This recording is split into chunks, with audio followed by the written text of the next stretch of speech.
Il arrive parfois qu'il y ait des perturbations sur le réseau Bresgo et j'aimerais avoir des avis pour savoir, surtout si tu es conducteur ou conductrice, savoir ce que tu en penses de cette organisation que je mets en place depuis quelques temps et que je vais aussi essayer de renforcer parce que j'ai l'impression que ça plaît beaucoup, notamment pour les équipes qui sont concernées par les lignes sur lesquelles il y a des perturbations. Alors, ce qui se passe, pour te donner des précisions, c'est que il y a des travaux prévus sur la commune de Plounévez-le-Christ les 7 et 8 mars 2023 avec un impact important sur la ligne 25 et un service scolaire et surtout, et ça c'est important de le noter, avec des répercussions sur la ligne 21 en particulier parce qu'elle est en correspondance avec cette fameuse ligne 25 au départ et à l'arrivée de l'Esnevin. Salut et bienvenue sur ce nouveau podcast. Aujourd'hui, on est le 3 mars 2023 et je me dis que ça peut être intéressant de te partager ce que je viens de faire là juste un instant. Alors j'étais sur le terrain, ce que j'ai l'habitude de faire et ce que j'apprécie beaucoup.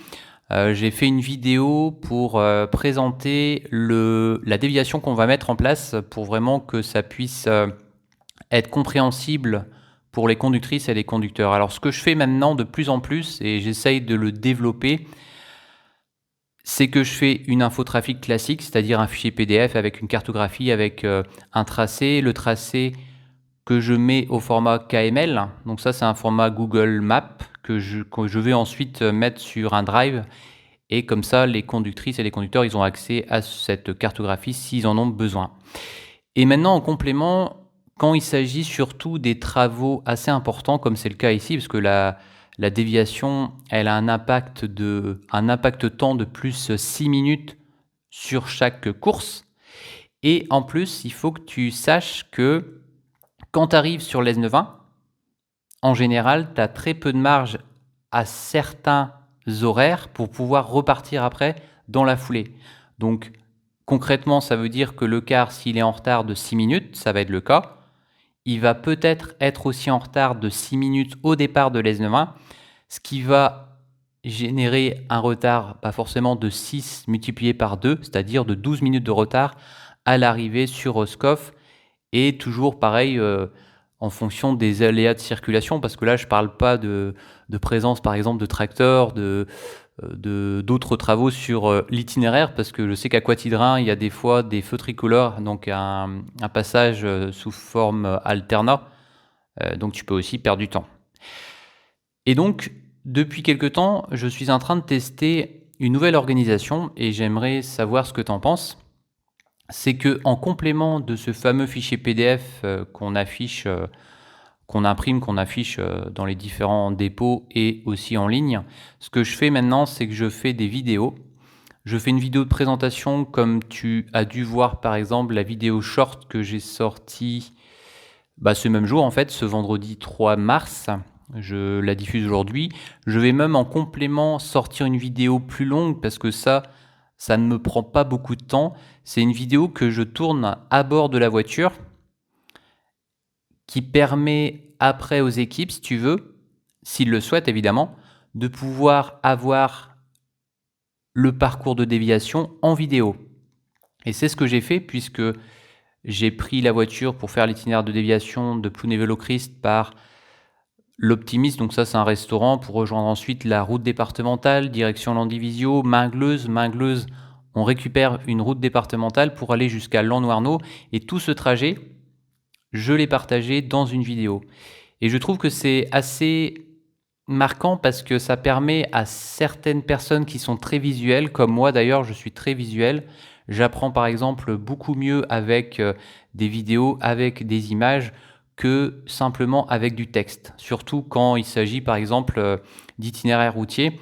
Je sais que par exemple quand j'étais petit, que je prenais le car en passager, j'apprenais par cœur les circuits grâce justement au parcours que je réalisais en tant que passager.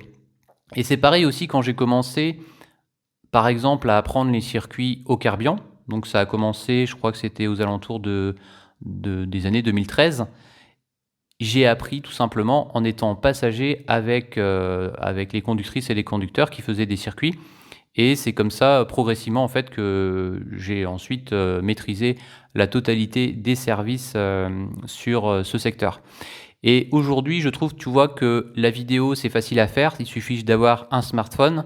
Le montage, ça se fait aussi très rapidement si tu maîtrises le logiciel. Et ce que je fais, donc, pour résumer, c'est que aujourd'hui, j'ai tendance à publier un short qui va durer moins d'une minute parce qu'il y a des personnes qui peuvent aimer les vidéos, mais je sais que certains aiment bien des vidéos courtes. Ils comprennent rapidement, mais ils veulent une vidéo courte pour que ce soit pas trop long parce qu'ils ont autre chose à faire, tout simplement. Et après, en complément, je continue à faire ce que j'avais l'habitude de faire à certains moments, ça dépend des déviations. C'est une vidéo longue, comme je te dis, où je mets l'intro, la présentation de l'infotrafic, et ensuite j'enchaîne avec le trajet de déviation, avec la vidéo du trajet justement à bord de la voiture, pour que tu puisses, toi, en tant que conducteur, savoir par où passer.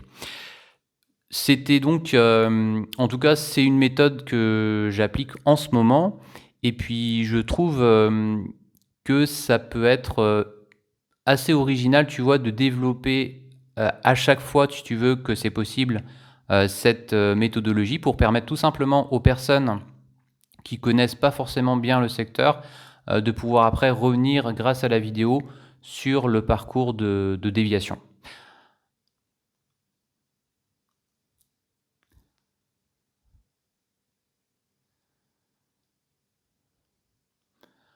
Donc en ce moment, pour résumer, j'essaye beaucoup ce nouveau format. Je présente ça et puis je teste tout simplement, hein, c'est ce qu'il faut faire. J'ai tendance à dire que il faut tester. Il y a des choses qu'il y aura forcément à améliorer, mais tu testes, tu échoues, tu réessayes, tu rééchoues, tu t'améliores et puis après au final, tu arrives à trouver ton rythme. Et là, pour en tout cas ce type de vidéo, je pense que ça peut être un sacré confort en tout cas pour les équipes pour leur permettre de bien maîtriser les déviations et d'être sûr en fait à 100% du trajet grâce à cette vidéo. Voilà. On va s'arrêter là pour cette vidéo. Non, c'est pas une vidéo d'ailleurs. Ce podcast, ouais, c'est là on est en fin de journée donc je suis un peu à l'ouest. Et puis on se retrouve demain ou non pas demain, ce soir à 17h parce que là je vais diffuser ce podcast à 8h lundi. On se retrouve donc ce soir à 17h pour une nouvelle vidéo. Allez, Kienavo!